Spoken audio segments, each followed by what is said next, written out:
Amigos, muy buenas tardes. Es un gusto, es un honor estar el día de hoy con ustedes, con unos buenos amigos, con unos buenos colegas, contadores y demás, que nos han hecho el favor de acompañarnos el día de hoy. Ahora los presentaré, solamente nada más para comentarles en relación a esta dinámica, a esta mesa redonda que nosotros le llamamos, en donde ustedes, cada uno de ustedes, desde donde quiera que estén, nos podrán hacer las preguntas que deseen. De aquí en adelante, esta dinámica la llevaremos de manera continua a partir de este momento. Esta es la primera ocasión a partir de que tenemos la plataforma que ya les presentamos hace un par de meses, y en donde estaremos llevando este tipo de pláticas, de charlas. No es otra la intención más que ampliar el conocimiento, aclarar dudas, ver qué están haciendo, en este caso, valga el comentario, las autoridades, en fin, una serie de situaciones que lo estaremos subiendo precisamente en nuestra televisión vía internet, y en la cual ustedes podrán estar participando, insisto, de manera continua. Pues bien, para dar inicio, el día de hoy, si me lo permiten, lo presento. Empezaré del lado de las damas, de nuestros invitados, la contadora Abril Sánchez Romero, que nos acompaña precisamente de Servicios de Seguridad Privada y Logística de México. Contadora, muy buenas tardes. Buenas tardes. Buenas tardes. También nos acompaña el contador público Cristóbal Dorantes Nieto, de OMBIT, Sinergia Corp. ¿Así está? Está muy bien. Contador, muchísimas gracias y muy buenas tardes. Gracias por la invitación. Muchísimas gracias. Y de este lado, digamos, del lado de los buenos, ya que están los rudos, o no sé cómo llamarle, tenemos a un gran amigo, un buen amigo, gracias, precisamente que radica aquí en la ciudad y puerto de Veracruz, el licenciado Alberto Gutiérrez. Amigo, muchísimas gracias. Muchísimas gracias, Toño, aquí estamos. Gracias. Con mucho gusto. Gracias, amigo. Y de la Ciudad de México, también un gran amigo y, como siempre, acompañándonos en nuestros eventos, el contador José Luis Arroyo, a quien le doy la más cordial también de las bienvenidas, amigo. Gracias, Toño, con gusto. Nada más aclarando que siempre es que se vengo de la Ciudad de México, no, vengo del Estado de México, cerca de Hidalgo. Tienes razón, perdón. Ahí está, hecha la aclaración, con fundamento, excelente, muchísimas gracias, amigo, muchas gracias. Pues bien, entonces, dando inicio a este pequeño proceso de preguntas y respuestas, más no evasivas y demás, para el fin de aclarar algunas situaciones, tanto de la empresa de la contadora Abril, y en lo personal, obviamente, ya como contadora, y tanto del licenciado Cristóbal Dorantes, también obviamente de su empresa o a nivel personal. Me permito cederle la palabra para que, en este caso, empezando por las damas, la contadora Abril Sánchez Romero nos haga favor de plantearnos las dudas, las inquietudes, no sé, cualquier situación al respecto que tenga en este momento. Contadora, bienvenida, adelante. Muchas gracias. Bueno, mi primer pregunta va encaminada al entorno del avance electrónico que existe con lo que es la contabilidad y lo que es la administración. ¿A qué grado llegaría una auditoría fiscal el adentrarse a mi sistema administrativo, que en un momento dado esté interfazado con mi sistema contable? O sea, ¿podrían exclusivamente revisar lo que está enfocado a mi contabilidad, o también podrían meterse a la alimentación de mi sistema administrativo electrónico? Excelente pregunta. La verdad es que es una pregunta que de hecho tuvimos la oportunidad de comer el día de hoy juntos, y algo al respecto platicábamos, y hay mucha tela de donde cortar en relación a esa pregunta. Dejaría yo a cualquiera de mis dos compañeros expertos en los temas a que cada quien diera su punto de vista, iniciando por quien ustedes gusten. Adelante. Muy bien, conforme a la tarea que nos compete analizar referente a las facultades de comprobación por parte de la autoridad fiscal en revisiones electrónicas, nos establece el propio Código Fiscal que podrán llevar a cabo las revisiones electrónicas con la información que la autoridad posea, sin que esto infiera en que vayan a entrar a nuestro sistema administrativo, inclusive a reserva de la opinión de Alberto. Pero si tuviéramos una auditoría fiscal, una visita domiciliaria, dependiendo del tipo de comprobantes que haya, pero la revisión de la contabilidad electrónica en sí compete únicamente el envío de esa contabilidad y a la información que tenga la autoridad, que puede ser estados de cuenta, actas constitutivas, en fin, todo lo que ya está en los medios electrónicos y en el registro público de comercio inclusive. Pero de ahí a que posteriormente en sus facultades puedan hacer acepción de que, de acuerdo al 28 del código, la contabilidad se integra, inclusive por lo que leo en otras leyes, nos podrían obligar a presentar otro tipo de información diferente a la contabilidad. Pero en la revisión, si hablamos de la electrónica, únicamente será con la información que poseen en su poder, únicamente. ¿Ok? Alberto. Sí, abundando y reforzando lo que dice nuestro querido amigo Huicho, el comentario técnico en lo legal, porque en lo contable no me meto, sería, debemos tener en cuenta siempre que una revisión electrónica es un acto de autoridad y como tal tiene que ceñirse a la letra conforme a lo que establece en este caso el Código Fiscal de la Federación, que es el ordenamiento jurídico que regula este acto invasivo por parte del fisco en la esfera jurídica del contribuyente. A lo que quiero llegar es a lo siguiente. Como bien dijo él, nosotros vamos a hacer un objeto de una revisión con base en la información que tenga el propio fisco y que se haya allegado a través de medios jurídicos propios, porque también debemos considerar que las pruebas que se obtengan de manera ilícita no pueden producir efecto jurídico alguno, ¿sí? Eso es un dato importante porque si el fisco nos está investigando a través de procedimientos no regulados, pues estaríamos en presencia de una figura jurídica incluso hasta del orden penal. De tal suerte que la contabilidad electrónica en términos del artículo 28 del Código Fiscal y demás ordenamientos, reglamento de código y demás ordenamientos, nosotros la tenemos que enviar a través del buzón tributario en términos del propio artículo, si no me recuerdo, 42-53b, ¿sí? Y sobre de eso es que nos tienen que revisar, ¿sí? Sobre de eso no se puede salir el fisco. Ahora, no debemos confundir entre el cumplimiento de información que nos pide el fisco cuando nos otorgan el término de 15 días para desvirtuar ciertas imputaciones, no lo debemos confundir con el material que es objeto de revisión. El material que es objeto de revisión, ese ya el fisco ya lo tiene, porque se allegó a través de registros públicos, a través de Comisión Nacional Bancaria, a través de la propia contabilidad que nosotros estamos enviando. De tal suerte que para nosotros no va a ser ninguna sorpresa que ellos auditen con base en lo que ya tienen. La sorpresa va a venir en un momento dado cuando nos demos cuenta que nos están tirando deducciones, cuando nos están acumulando cosas que no deben. Ahí es donde nosotros tenemos que entrar a desvirtuar lo que decía hace un momento, con base en explicaciones técnicas jurídicas y en la documentación que soporte lo que nosotros le estamos diciendo al fisco. Claro está que lamentablemente el criterio judicial, el criterio de la autoridad fiscal es muy reducido, es muy recaudatorio, entonces prácticamente las cosas van a ir a parar a un tribunal, si es que tenemos la razón, sí, porque si no tenemos la razón, pues para qué nos peleamos, mejor buscamos una corrección, un pago en parcialidad, lo que sea, ¿no? Pero bueno, no saliéndome mucho de la pregunta, entonces nos van a revisar con base en la información con la que cuente la autoridad, ¿sí? Sin confundir que cuando nosotros tratemos de desvirtuar digamos las observaciones que ellos nos hagan en el documento respectivo, tengamos que abundar, pero abundar sobre de lo que ya nos están imputando, ¿no? Básicamente es eso. Excelente. ¿Queda claro? Sí, entiendo que me puedo reservar la información de decir, está interpasado con mi sistema administrativo, este es mi sistema contable electrónico y es lo único con lo que cuento para Así es, así es. Tú vas a mandar exactamente lo que la norma te obliga a mandar. Balanzas de comprobación, catálogo de cuentas, etcétera, ¿sí? Pero nada más no puedes mandar otra cosa. Perdón, no debes mandar otra cosa. Muchas gracias. Pero sí lo pueden ampliar. No. Solamente lo que dice la información con la que ya cuenten, ¿sí? Nada más. Nosotros podemos abundar sobre de lo mismo.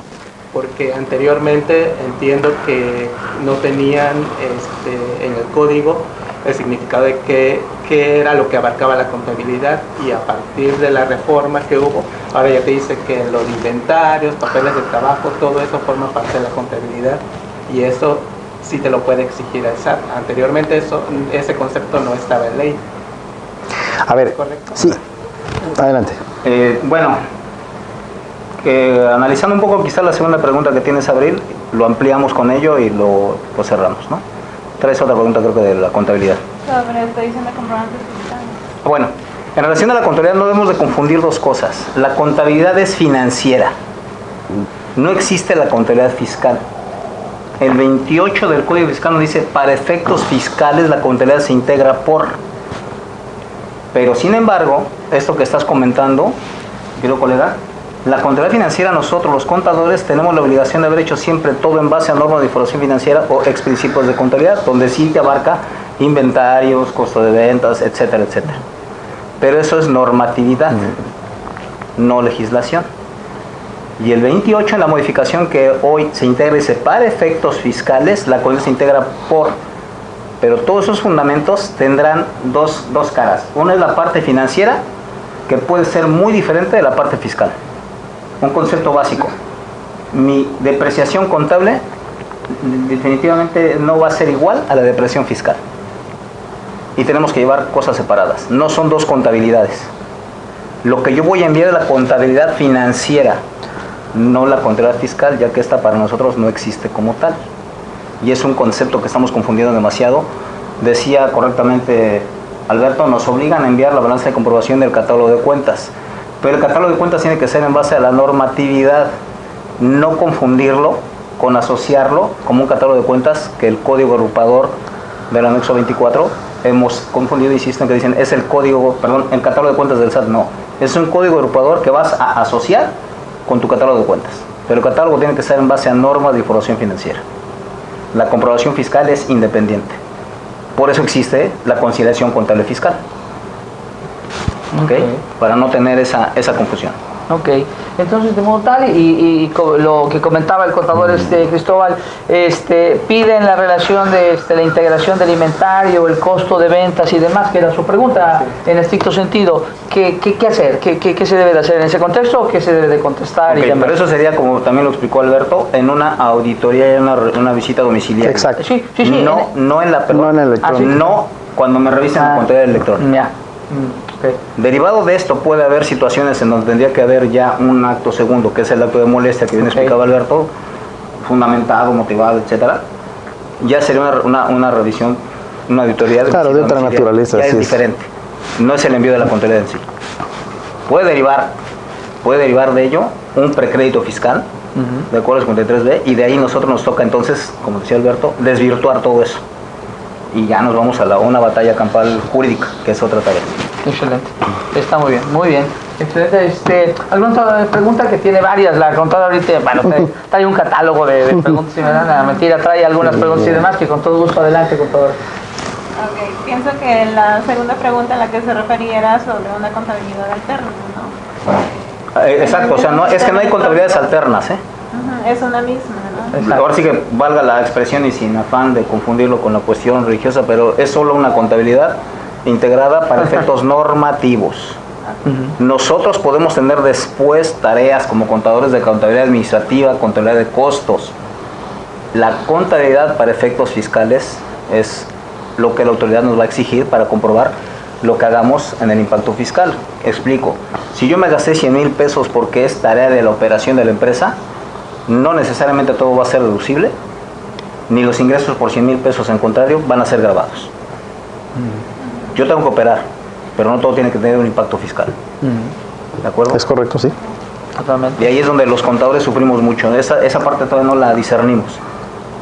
Por eso tenemos que estar bien de la mano, en este caso con los abogados, con los asesores fiscales. Reiteramos en la agresión quizá que hagamos, pero que sí sepan, porque nos hemos encontrado muchas asesorías que te dicen, valga la consideración simplemente del outsourcing, la mayoría es una falsedad en la que están cayendo con un problema serio que van a tener ahí. Excelente. ¿Algo que quieras agregar, amigo? Nada. Adelante. Excelente. Contador Cristóbal, ¿alguna? Perdón, contador Cristóbal. Adelante. La otra pregunta es con facturación electrónica. 15 de julio decían que había que poner el método de pago, ¿no? El método de pago era obligatorio con un catálogo que emitió el SAT. En el sistema, a mí me decía el de facturación que le ponía NEA, pero automáticamente le botaba 99 otros. ¿No hay algún problema con eso si en vez de aplicar NEA se pone 99? Bueno, la parte, recordemos, miren, es bien interesante esta pregunta y dicen los abogados, y aquí vamos a dar la opinión también de Alberto. Para efectos fiscales, en un momento dado, la forma de pago, el método de pago, para efectos fiscales son intrascendentes, ya que la propia regulación de la ley y del código no me exigen eso está en reglas. Correcto. que son otras condiciones. Nos meteríamos en una discusión interesante que nos llevaría mucho más tiempo, pero necesito o no el comprobante para efectos fiscales, y en un momento dado te puedo decir que no lo necesitamos para hacer la deducción o el ingreso, y para registro contable tampoco. ¿De acuerdo? Yo sé que esto genera ahorita una idea, dice, no, espérame, si no, entonces ¿qué lo hago? Hay algo que se llama legalmente cuando la figura se perfecciona. Si yo intercambio mi coche con Alberto en ese momento, con Toño, y estamos en un acuerdo, se perfeccionó. Legalmente se dio el coche, aunque no haya expedido un comprobante, aunque todo eso. Oye, pero la parte fiscal, segundo tiempo. Entonces, en el concepto este del tenerlo o no, dentro de las reglas de resolución miscelánea se establecen los tiempos cuando podrás aplicar NA o no, que establece que si es antes de que se lleve a cabo el pago o si ya se hizo el pago. Dependiendo de los tiempos tendrás que observar las claves que vas a utilizar. Y sin embargo también sabemos que hoy la autoridad todavía no tiene claro ese concepto, porque ya mandó un comunicado esa semana en donde dijo, bueno, hay algunos conceptos que están por salir de complemento. Valga la consideración en consecuencia, todavía no está claro ni para ellos qué es el método, qué es la forma de pago. Porque si nos vamos al análisis qué es el método y qué es la forma de pago, no tiene que ver con lo que nos están solicitando. Que en los requisitos de las deducciones no juegan, y hay, insisto, ya son cuestionamientos jurídicos muy diferentes. Pero nosotros como contadores nos tenemos que ir a ver el momento de la operación, cómo queda registrado, porque para nosotros es devengado. Se dio el hecho, se registra, ya luego vemos la consecuencia, y en un momento dado, a la larga, quizá, y ahí la opinión de Alberto será muy interesante, ¿qué pasa, mis queridos contadores, si no tengo el comprobante o cometí un error en la forma, en el método, y la autoridad me dice es que no te lo voy a hacer deducible, que es el miedo que todos tienen, ¿no? Claro. Entonces vienen los abogados y dicen, a ver, vamos a revisar procedimientos, vamos a revisar fundamentación, etcétera, y la película cambia totalmente. Claro, básicamente porque toda la normatividad que regula la expedición de comprobantes fiscales, por ahí del artículo 29 del Código Fiscal y sucesivos, 29A y sucesivos, establecen unos requisitos. Y todo lo que esté en resolución miscelánea fiscal por jerarquía de normas, pues únicamente va a servir para desmenuzar o para ser un poco más precisos en lo que ahora sí que en lo que el legislador quiso decir, más nunca imponer obligaciones novedosas, ¿sí? Que vayan más allá de la ley misma. Por esa razón dice el contador, pues que obviamente este tema en tribunales pues sería sumamente fácil ganarlo si no estuvieran deducciones con base en obligaciones de resolución miscelánea fiscal. Yo aquí lo que les recomiendo es que para que se eviten un litigio hagan sus deducciones con toda la precisión y la claridad que se pueda, pero además, si tienen dudas, mejor formulen una consulta a la local jurídica, formulen una consulta si va a NA, si va a 000, 099, si va a lo que sea, y que sea la general jurídica, la local jurídica quien les diga qué carambas poner ahí, porque ni ellos saben, ahorita están, un día ponen una cosa, otro día ponen otra, entonces la resolución miscelánea la están cambiando prácticamente cada semana, ¿sí? Entonces mejor amárrense con una consulta. Bueno, estaba la mano, perdón. Sí, adelante, con la pregunta que tenía al final, por orden nosotros estamos pidiendo que se cumpla exactamente como es, de qué manera se pagó, que indique la clave, pero suceden muchos errores de que, lo pagué con cheque y me pusieron la clave de efectivo, o efectivo y al revés, ¿no? ¿Eso sería deducible? ¿Lo puedo deducir? Sí, pero lamentablemente sería una deducción ganada en tribunales, no sería una deducción, digamos, por las buenas, que nos la valga el fisco. Okay. En una revisión. Yo debo de cuidar esa parte, sí, para por supuesto, deducirlo sin problema alguno. por supuesto. Sí. En la medida posible, como bien dice Alberto, y manejando toda la parte conservadora, cumplamos en la medida alcanzable esto. Sin embargo, también un problema que tenemos el gremio contable es que a todo le vemos cara de no deducible. Sin embargo, no hay que olvidar que el no hacer deducibles, de acuerdo a 140 de la Ley de Impuestos a la Renta, son dividendos fictos para los socios y accionistas. El registrar indebidamente, el hacernos deducible por cualquier concepto. Entonces, perdemos de vista, insisto, nuestra tarea como generadores de beneficios a los clientes, los contadores, cuando registramos y por, ¿qué puedo decir? Por costumbre, por capricho, lo que quieras, dice tu gerente, pues para mí es no deducible y usted póngale no deducible y dígale al cliente o dígale al proveedor y generamos problemas inmensos. La parte operativa, yo le pagué al abogado, hay un problema con su comprobante, lo hago deducible.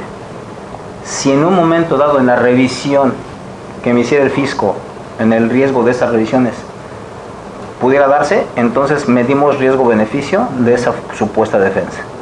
Pero si yo desde ahorita digo no deducible y con eso me prevengo de una revisión, la revisión probablemente a todos te llegue y aparte de todo te sancionen por no haber cumplido un requisito de forma, no de fondo, que es otro concepto vulgar para los contadores, ¿no? Sí, digo, es muy compleja la parte jurídica para nosotros, porque no tenemos esa formación. Sí. Pero hablar de requisitos de forma, de fondo, tienen esa complejidad. Sí, así es. Entonces, una cosa es lo que yo tengo que hacer y otra cosa es lo que la ley me establece.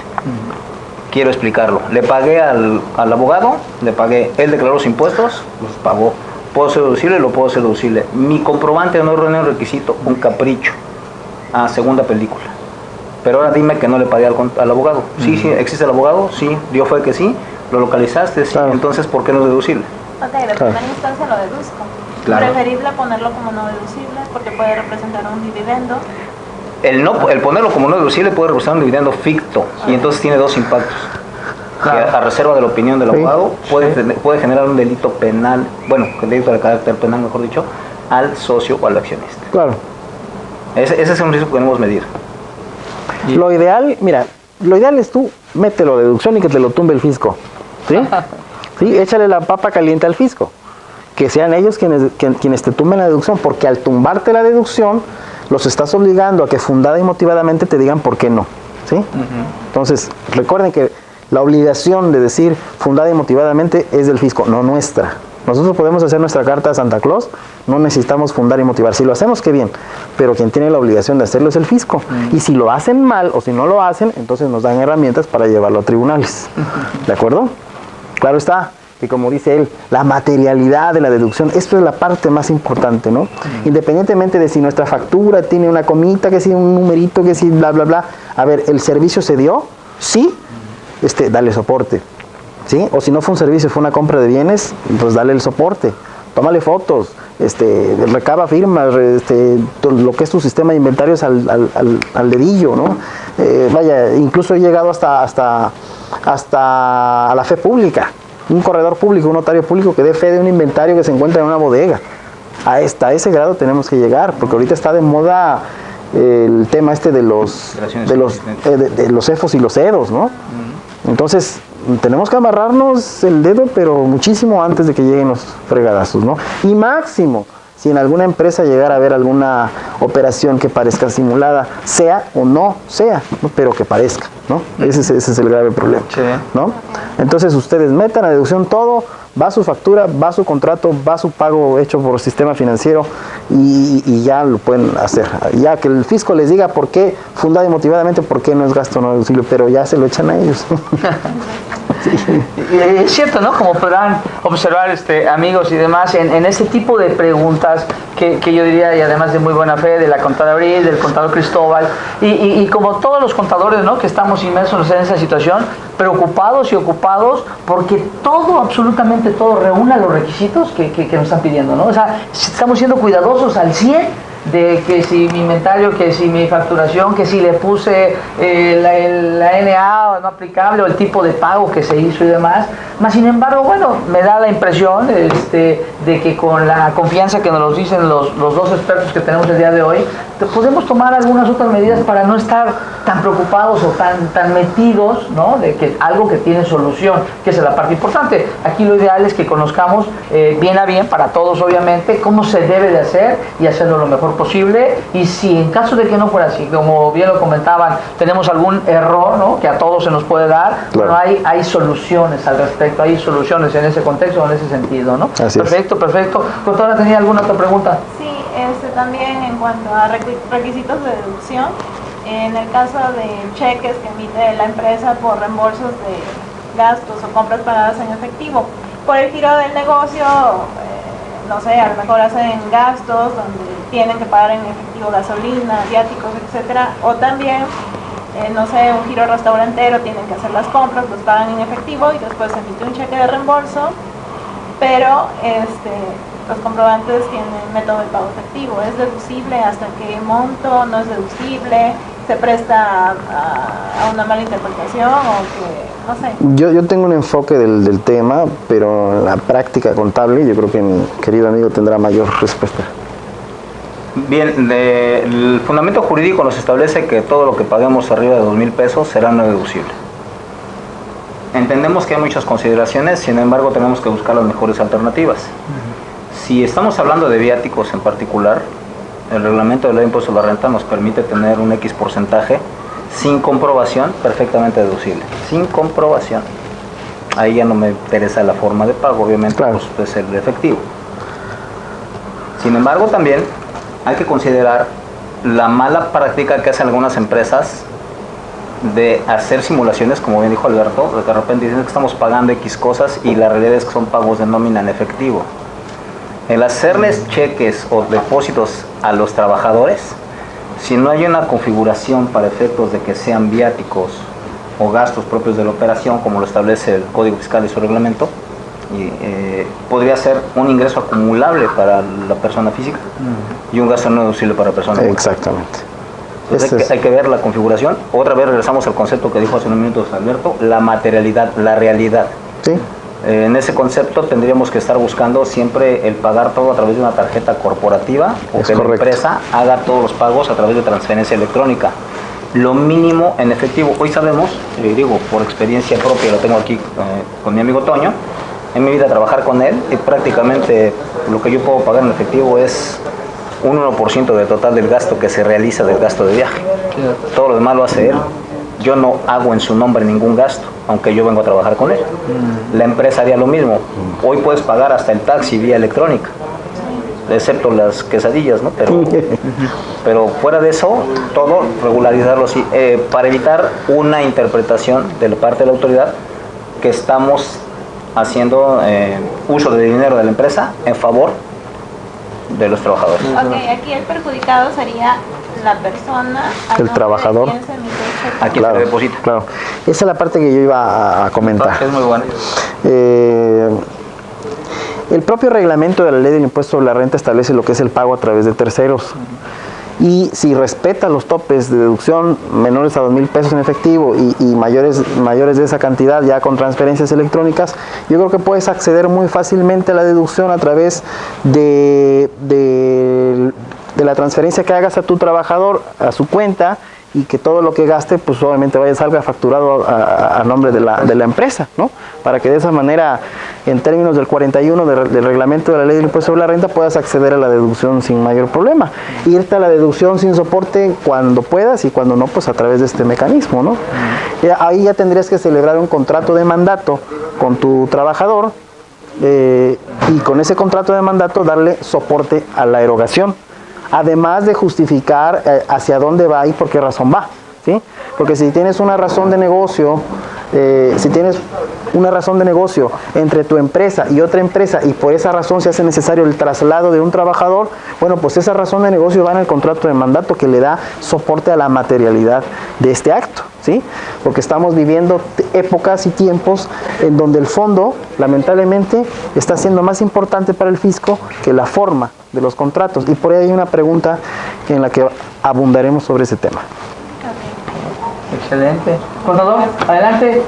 No tengo Ninguna otra pregunta. Era referente también a los viáticos y ya me quedó claro. Queda claro. Ok. Contadora Abril, adelante, por favor. Bueno, hay otra pregunta. En el caso de una revisión fiscal, ¿es necesario soportar mediante contratos todas las operaciones de servicios que la empresa realice?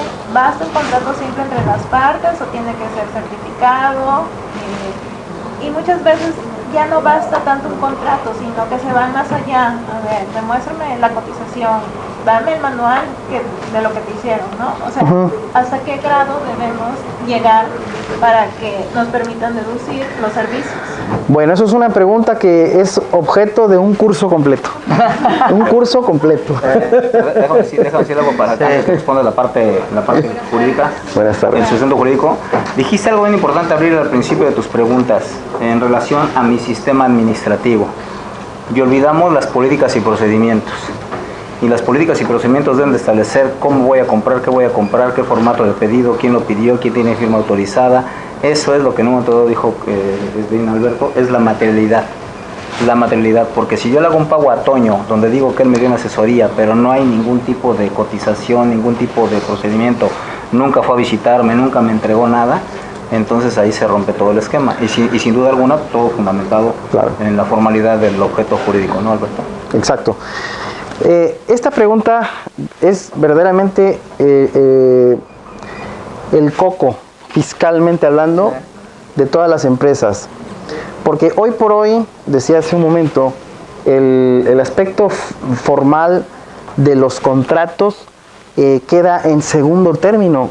A lo que realmente se enfoca el fisco es a demostrar la materialidad del acto, ¿sí? Es decir, que se haya brindado el servicio o que se haya hecho una operación de bienes, que no sea simulado, ¿sí?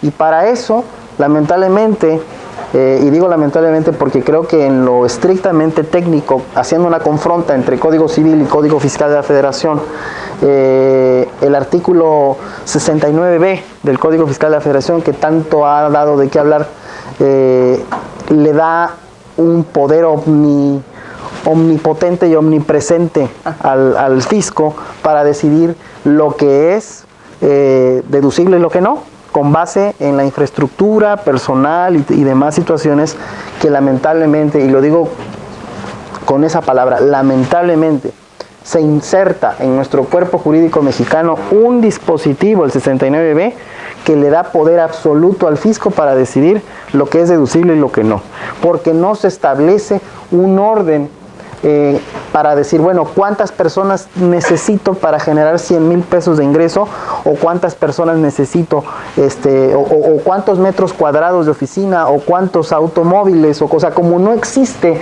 este parámetro, entonces el fisco, ahora sí que como hacían los césares en Roma, ¿no? Le hacen así, deduces, no deduces. ¿Por qué? Porque se me pega la gana, ¿sí? Oye, es que para meterme, no sé, 100,000 pesos de ingreso, no necesito personal, lo puedo hacer con mis propias manos, ¿no? El fisco dice, no, es que no tienes trabajadores, es que no tienes una oficina ni de 5 metros, no puedes generar dinero, ¿no? En fin, todas estas cosas lamentablemente nos llevan a una psicosis. Esa psicosis es que tenemos que blindar nuestros contratos. Tú decías hace un momento, basta con un contrato simple, basta con un contrato ante notario, con firmas ratificadas, de lo que sea. Bueno, hicimos, hará cosa de un año, no me acuerdo, un curso que se llamó Efectos Fiscales de los Contratos. Y en este curso, por eso decía yo que esta pregunta es objeto de un curso, nosotros vimos que a lo que estamos obligados conforme al Código Civil y al Código de Comercio, a lo que estamos obligados es a respetar una formalidad, ¿sí? Y si esa formalidad está debidamente respetada, el fisco no tiene por qué transgredir o cuestionar el contrato, puesto que el propio Código Civil dice que el contrato es la ley suprema de las partes, ¿sí? Y mientras nosotros le demos efectos contra tercero y el fisco es un tercero, respetando la forma del contrato, ellos tienen que respetar nuestro acto jurídico. Pero lamentablemente se inserta el 69B y dice, va más allá. El fisco dice, no solamente no respeto tu contrato, sino que además necesitas probarme la materialidad del mismo, con infraestructura personal y demás cosas que se establecen, ¿no? Entonces, para blindar el contrato, decía él a su momento, lo que hay que hacer es darle soporte. Si vas a meter a deducción un servicio, ten cotizaciones de 3 o 4 servicios y quédate con el que tú decidas, ¿no? Lleva una bitácora de servicio que le dé soporte al servicio mismo, aparte de la factura y aparte del contrato. Y además, tratemos de blindar los contratos con insertando situaciones novedosas, como por ejemplo puede ser establecer en las declaraciones del contrato que ambas partes se encuentran como localizadas para efectos del RFC, ¿sí? Que ambas partes están operando en términos de la ley antilavado, ¿sí? Y así vamos blindando el contrato, vamos poniéndole parchecitos para que si algún día nos toca la papa caliente de una auditoría, podamos defenderlo mejor. Pero ahora, no queda al arbitrio del contribuyente llevar el contrato en términos simples o en términos complejos, no. Es la propia ley la que establece que si un contrato tiene que ser por escrito, puede ser verbal, puede ser ratificado ante notario, puede ser en escritura pública, puede llevar inscripción en registro público o puede no llevarla, ¿sí? Todo eso lo establece la ley, no está al arbitrio de nosotros. Lo que tenemos que hacer, además de cumplir, repito y concluyo, además de concluir con los requisitos legales para el contrato mismo, le debemos blindar para efectos fiscales. Yo les recomiendo que anexen un estatus de localización del contribuyente con quien están contratando, ¿sí? Que si ese contribuyente tiene trabajadores, que lo establezca en el contrato, y si se puede anexar una copia de los pagos de SUA. O sea, la cosa es ir tapándole al fisco todas las salidas por las cuales nos pudieran llegar a tirar una deducción. Eso es lo que yo llamo blindar los contratos para efectos fiscales, ¿no? Esa es la situación. Muy bien. Excelente. Pues amigos, como ustedes lo podrán constatar, digo, hay una serie de preguntas, la contadora tiene otra serie de preguntas y demás que yo creo que la haremos en una segunda sesión, si me lo permite, porque hay varias preguntas y bueno, vamos a iniciar en unos momentos también un curso, así es que, insisto, se darán cuenta de que hay mucha tela donde cortar, en donde podemos todos participar en este tipo de mesas, de estas dinámicas que estamos llevando a cabo y en donde podemos retroalimentarnos y como luego lo comentamos hace unos momentos en la comida con los dos amigos y demás, es el momento de apoyarnos entre el gremio, ¿no? De contadores, de abogados y demás, apoyarnos en todas estas situaciones que se están dando complejas, no sé si constitucionales o no, ya será tema en otro momento de ir analizando punto por punto, pero sí darles a conocer las últimas novedades o las dudas que tienen, así es que les agradezco la atención, agradezco al contador Cristóbal Dorantes Nieto de OMBI, muchísimas gracias contador, a la contadora Abril Sánchez Romero de Servicios de Seguridad Privada y Logística de México, muchas gracias contadora, muy participativo, muchísimas gracias. A mi amigo Alberto Gutiérrez, abogado, muchísimas gracias como siempre. Al contrario, gracias, con gusto. A nuestro amigo el contador José Luis Arroyo, muchísimas gracias José Luis. A todos ustedes por su atención, muchísimas gracias. Estamos en otra cápsula más, nos vemos pronto. Buena tarde. Hasta luego. Gracias. Muchas gracias por la invitación. Gracias. Gracias. Gracias.